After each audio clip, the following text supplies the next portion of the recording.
Hey up, this is Steve Birkin of Hybropsyche.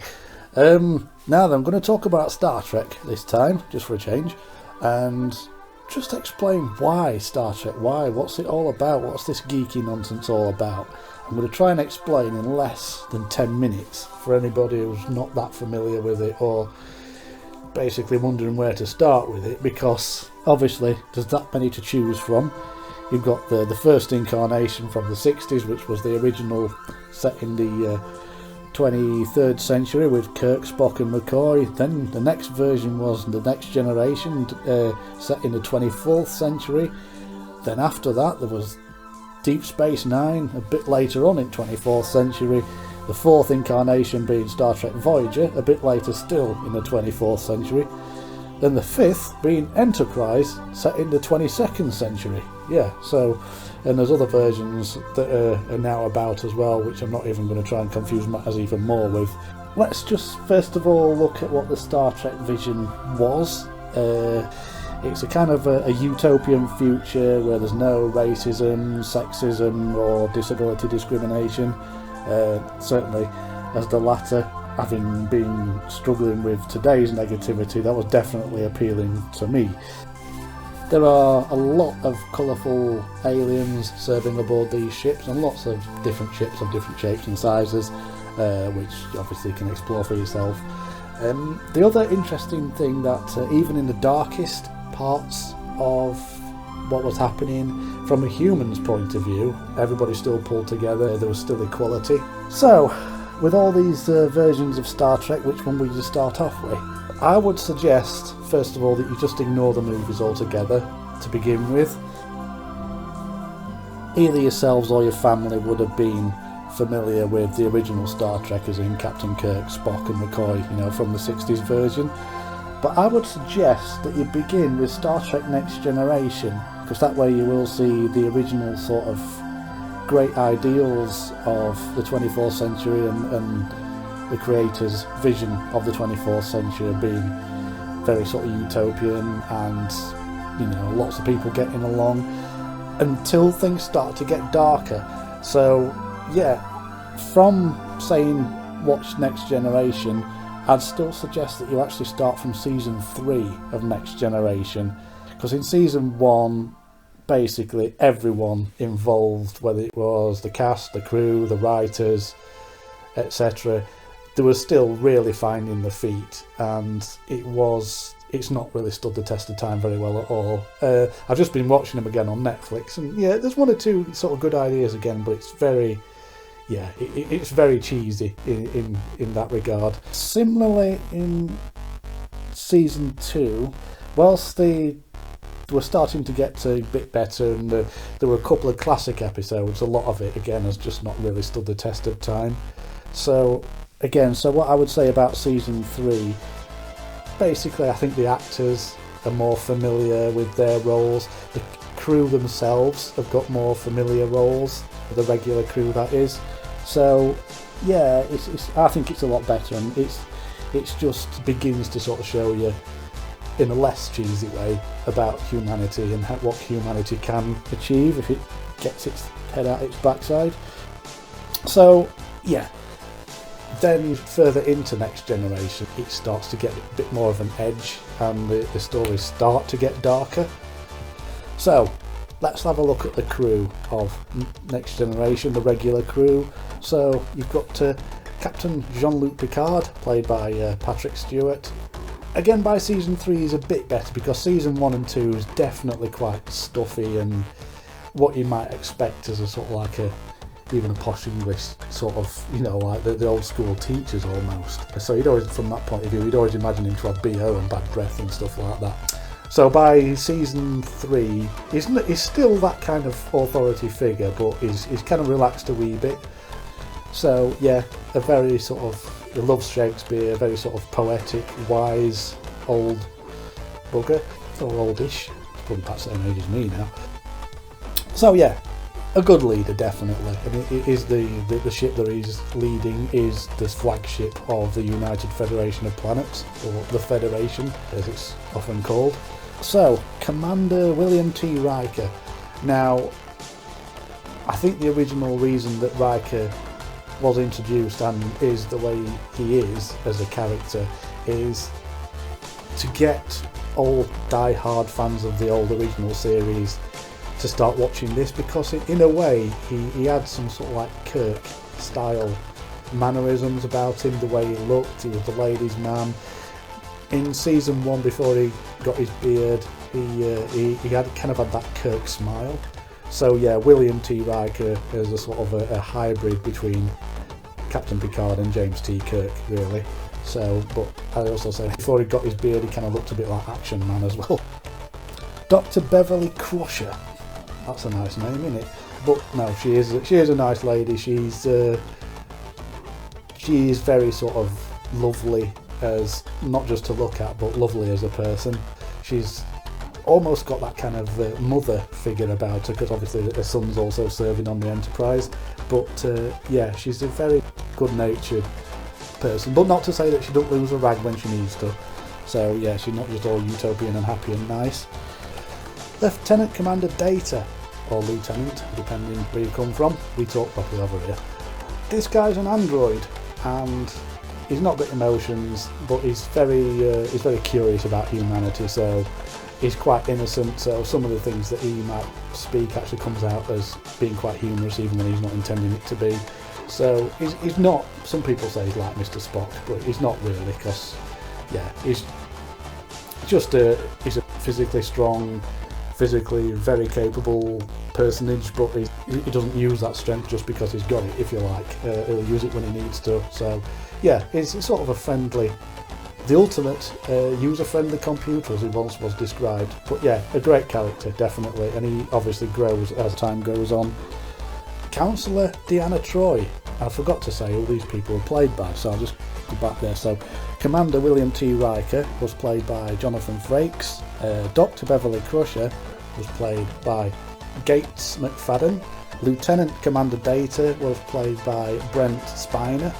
So now, Councillor Deanna Troi, played by Marina Sirtis. Yeah, unusual that you'd have a councillor on board a 24th century ship, but the ship is running a strange kind of dynamic. It's almost like a business, but without money. It's not quite militaristic. Obviously there are military grades, etc. in there. There's always a councillor on board every starship, and she happens to be the councillor aboard this one. Obviously very friendly person, very knowledgeable person, understands psychiatry, psychology, but she also, being half human, half Beta Z, has these abilities to sense people's feelings. A full Beta Z can be telepathic and sense what you're thinking, but as she's only half Beta Z, Betazoid, then she can just sense feelings. So, Lieutenant Commander Geordie LaForge, played by LeVar Burton.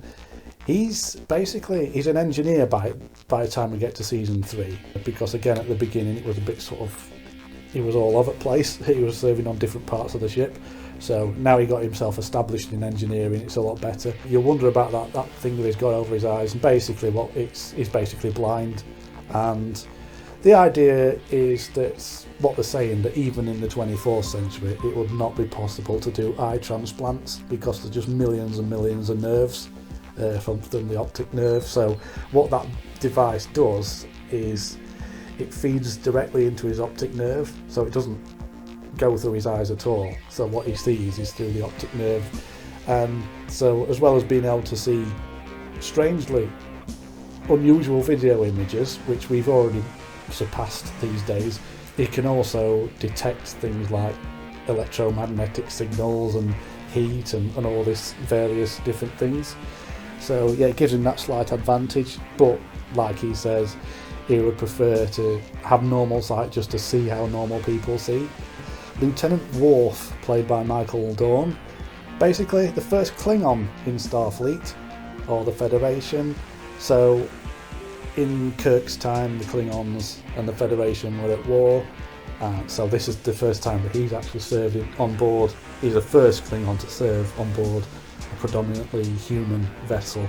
So he's obviously has to restrain his warrior tendencies, and he also becomes the security officer. Again, in season 1 especially, you didn't really know what his role was. He would just happen to be there on the bridge all the time.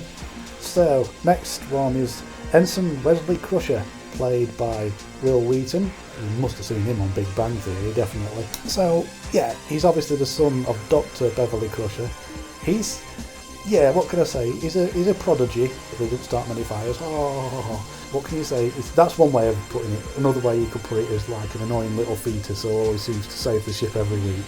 But yeah, no, he's alright, he's a good character. He's obviously learning, and he eventually goes off to Starfleet Academy in season 4. So yeah, it's not always. It always started off with in like season 1 and 2 and stuff like that he was always the one that saved the day. But I think by like season 3 and 4, he got less annoying in that regard and just became a better member of the crew or the family, if you like. I would give an honourable mention to Lieutenant Tasha Yar. She was the security officer originally in season 1, but then she died. She got killed, various reasons for that. But long and short of it, she does appear in sort of a cameo style throughout Next Generation. I think once in season 3, season 4 and season 5. So yeah, but obviously you need to find that one out for yourself. And I should say as well, Tasha Yar was played by Denise Crosby. So when we were talking about Lieutenant Worf before, he took over security after she died. So there's lots of other key characters who keep popping up now and again as well throughout the seasons, and that sort of happens in all the Star Treks. Okay, some key points to know about Star Trek itself. Point 1. Most of the time, admirals are gits. You always get an admiral turning up on a ship and just being a complete pain in the arse. There's the odd occasion where an admiral's been sort of like really decent, but they're the ones that usually end up getting killed. But one admiral to look out for in particular is Admiral Nechayev. Now then, she's might not be much to look at, but I tell you what, you don't mess. Second point, and especially for Next Generation crew, never try to be funny. I'm sorry, but like 24th century utopian humour just doesn't work with us sort of gritty, quarrelsome 21st century people. I think if I've got the technology here, I would show you a couple of examples of that, but maybe on my next video I'll do that. And yeah, the third point, for any version of Star Trek, never bloody go on holiday. If you go to, if you start with an episode that says, the captain's log saying, oh, shore leave, we're going on shore leave, it's a recipe for disaster, because what always happens is they'll all start relaxing, they'll start larding on the sun lounges, and then something will happen where they end up getting kidnapped or something else will happen. So I think in future, whenever they visit one of these pleasure planets that they've got, they should say they're there on official business. That should probably sort them out, and then just sort of like sit with your sun lounger and your glass of beer, and but act studious at the same time. So that's probably the only way you're going to get around having a decent holiday. So let's go to the ship itself. It's a Galaxy class ship. It's the Federation flagship. There are 1,014 people aboard this ship, which is still capable of transporting a lot more if it needed to. It includes families. It can still definitely fight. Yeah, it's quite a well-armed ship, as you would see during the episodes. Also, what would happen is that it can separate the saucer so the families can stay in relative safety, but the saucer can still fight as well if it needs to. Star Trek The Next Generation also gives us our proper first insight into the Borg. People might argue with me on that, but yeah, the Borg, a lethal enemy that doesn't seem to have any other goal but conquest and can adapt to any weapon. So this is the first time in Next Generation that you really start to find out what they're about. So yeah, what Star Trek covers itself is sort of an exploration of humanity. It explores the psyche. It does science theory in an entertaining way. It also does politics in quite a sneaky way in the original thoughts of it, because the original creators of Star Trek, when they were writing these things, they were in the midst of the 60s, and they had a network that would not allow certain politics and political matters to be discussed or put into films, etc. So the way they got around that was say, well, let's put them all into space and make these people aliens instead. So they were able to get around the network that way. So that's kind of why the original Star Trek came about, because it wanted to cover things that people just didn't see right in the world. So yeah, there were darker times in Star Trek. There were many aliens that disagreed with each other. there was this particular, in Next Generation, an introduction of the Cardassians. They are an imperialistic sort of quite nasty race, so yeah, you do get to see them. And there were subsequent occupations of planets and Starfleet officials leaving the Federation to assist, should we say, which led to the launch of Star Trek Deep Space Nine. This is a totally different approach to Next Generation. It's not a utopian happy situation. It's like a town in space where it's got a sheriff and it's got crime. It's got lots of different species that don't always agree with each other. There's a Federation presence on there, and it's indeed commanded by Cisco, but basically Federation's only a small portion of what does exist on that space station. It's also, includes basically an ex-freedom fighter, shall we say, as the first officer, and there's a lot of friction between her and the commander, etc. So this actually led to basically lots of dark warring situations in, say, especially season 6 of Deep Space Nine, which basically changed the Federation forever. It never was quite the utopian friendly laid back thing that it become. So again, which also led to Star Trek Voyager, which sort of began from Deep Space Nine, but this was a ship that was thrust into the other side of the galaxy, so in a strange way it was doing the whole exploration thing again, but with a sort of a crew that was still crackling against each other. Then the next incarnation was Enterprise, which again set in the 22nd century. It was set a century before Captain Kirk. Definitely more gritty, kind of a future that's just round the corner for us. And Vulcans look down on humans. We're not seen as these wonderful beings at this stage. But to conclude, if you're going to watch Star Trek or start watching Star Trek, begin with Star Trek The Next Generation Season 3. And then obviously you can choose to go to Deep Space Nine, which followed on, then Voyager, which followed on. And then, with all that knowledge, you can maybe go and watch Enterprise to see how it all began in the 22nd century, which is a bit nearer to our time. Obviously, at any time, you can also watch the original series, which I believe they're sort of remastering now. So, although the effects were quite naff back from the 60s with a shoestring budget, I think they're sort of like trying to make those look better, basically, which I think is a bit of a shame, but which is obviously what they kept doing with Star Wars. But if you're sort of like a mindless lefty, then just watch it for tight uniforms. But anyway, seriously, I hope this has been worth listening to. Please comment below. If not, well, either way. But again, to everybody, we're all in this quarantine situation at the moment, so just personal wish from me, just take care, stay safe, and hopefully we'll be through it all soon.